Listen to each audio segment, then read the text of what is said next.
La malédiction continue pour l'OM lors des Classicos face au PSG. Les explications de l'arbitre du match sur ce fameux carton rouge polémique adressé à Amin Harit en première période. Et le grand jour est arrivé pour Vinicius Junior, futur Ballon d'Or. Abonne-toi, le journal du foot, ça commence maintenant.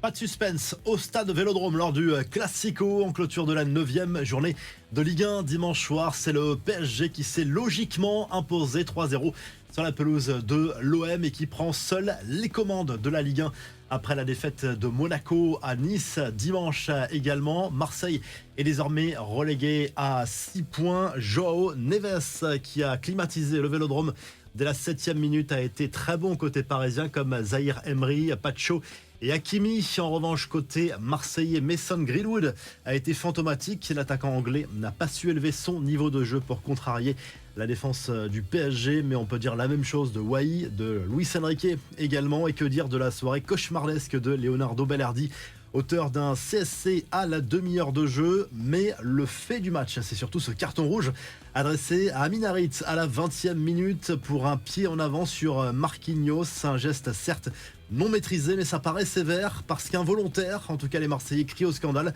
L'arbitre de la rencontre a justifié sur DAZN cette décision. Pour lui, la mise en danger de l'intégrité physique de l'adversaire mérite une exclusion, a expliqué François Le Texier, qui a expliqué aussi avoir réfléchi quelques secondes avant de prendre sa décision. Mais ça a été clair lorsqu'il a vu la marque de crampon sur le Brésilien.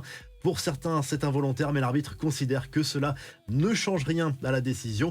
Joey Barton, ancien joueur de l'OM, a lui crié au scandale sur les réseaux. Pour lui, cette décision est tout simplement inadmissible. Il a même sous-entendu que les arbitres de Ligue 1 étaient corrompus. Les supporters présents au Vélodrome ont quand même pu profiter d'une ambiance exceptionnelle. Le virage nord du stade Vélodrome a par exemple déployé un tifo incroyable représentant le tête contre tête Ducrot Ravanelli. Les joueurs du PSG, eux, ont été accueillis par un cortège de supporters déchaînés à l'aéroport de Roissy-Charles de Gaulle cette nuit. Grosse ambiance pour fêter cette victoire dans un classico. Après le match, Luis Enrique s'était d'ailleurs empressé de dédier ce succès aux fans qui n'ont pas pu faire le déplacement dans la cité phocéenne. C'est le grand jour pour Vinicius Junior. Le Brésilien va recevoir ce lundi soir le premier Ballon d'Or de sa carrière au théâtre du Châtelet à Paris. Ça vient à récompenser une superbe saison avec le Real Madrid en 2023-2024. Il a été l'un des grands artisans des trophées remportés, la Liga, la Ligue des Champions, avec un but en finale d'ailleurs contre Dortmund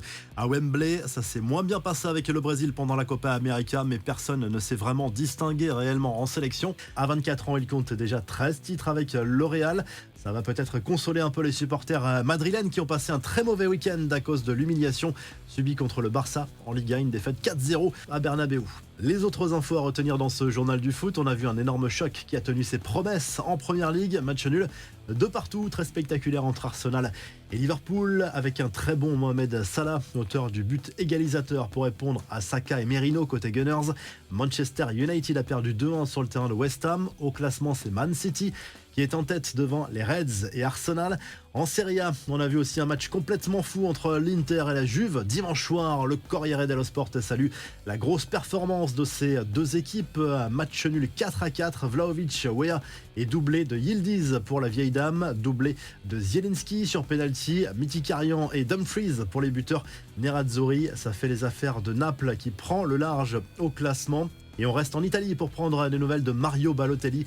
L'ancien Marseillais a trouvé un nouveau défi alors qu'il était sans club depuis le mois de juin dernier. L'attaquant italien fait son retour en Serie A du côté du Genoa, en grande difficulté depuis le début de la saison. Abonne-toi pour ne rien manquer de l'actu foot au quotidien. On se quitte en vidéo avec un florilège de réactions de supporters en sortie de stade à Bollaert après Lens-Lille et à l'Allianz Riviera après Nice-Monaco. On était quand même vachement dominés, puis on a su mettre l'ambiance et les joueurs nous ont suivis et on a réussi après à renverser la vapeur et à remporter ce match. Toi, c'est quoi l'action qui t'a marqué dans ce match? L'action qui m'a marqué, le face-à-face de la board. C'est une action, elle a duré, j'ai l'impression que dans ma tête, elle a duré 20 minutes, mais face au goal, il regarde à droite, à gauche, il pique, puis c'est au fond, hein, c'est magnifique. Et là, si tu avais un top à retenir du match, ce serait quoi? Un top, deux tops. Guessant, malgré la finition, il fait à chaque fois des très bonnes actions, des très bonnes percées. Et Bombito, toujours très costaud, il monte en puissance depuis quelques matchs. Et je pense que ça va devenir un Todibo en puissance. Ouais. Super, merci. Donc, t'en as pensé quoi du match, de la rencontre?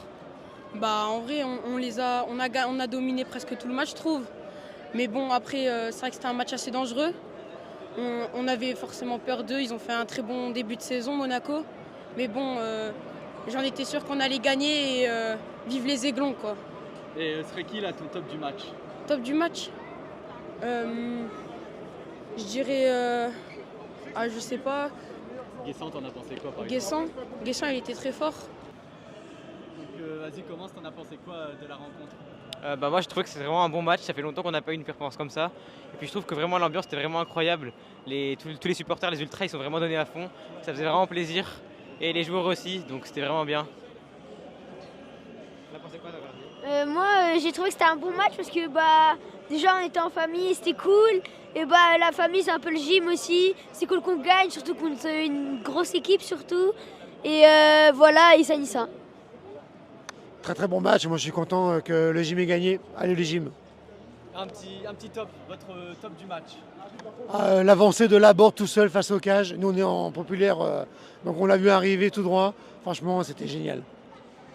L'arrêt de Boulka en première mi-temps, quand il a dévié sur la barre, très bel arrêt.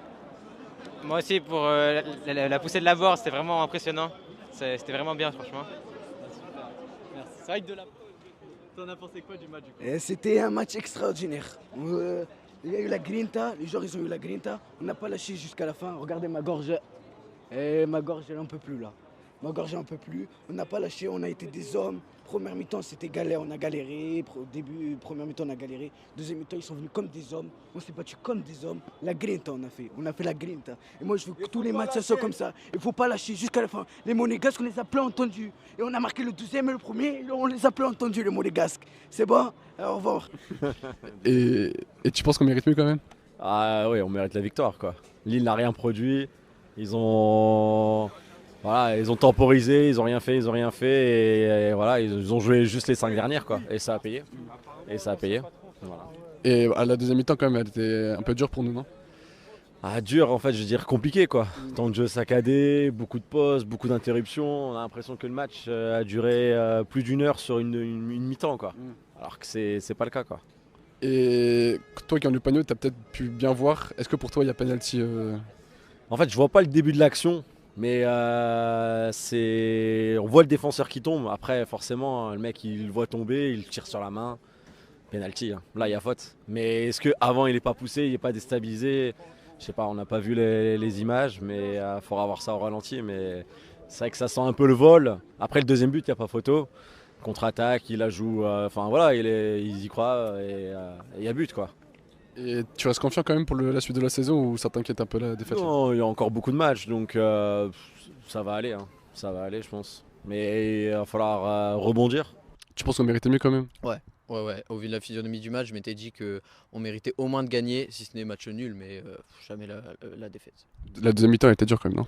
Ouais, elle était plus dure. Je pense qu'on avait plus de mal et Genesio, il a bien joué le coup. Je pense qu'il a compris un peu la tactique. Je pense que Will l'a surpris en première mi-temps.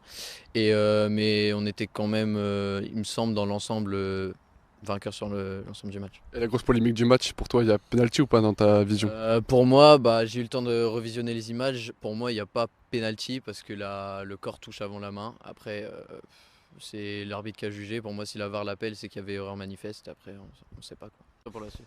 Et t'es quand même confiant pour la suite de la saison ou ça t'inquiète cette défaite quand même? Non, je suis assez confiant parce que j'ai eu l'occasion de discuter avec un supporter et il m'a dit que sur les matchs importants, et je suis assez d'accord avec lui, on a souvent du mal, mais on est assez bien classé. Pour moi, c'est pas une fatalité en soi, on a quand même fait un bon match dans l'ensemble et on a montré aussi que Steele s'est embêté les grosses équipes et Lille est quand même une grosse équipe.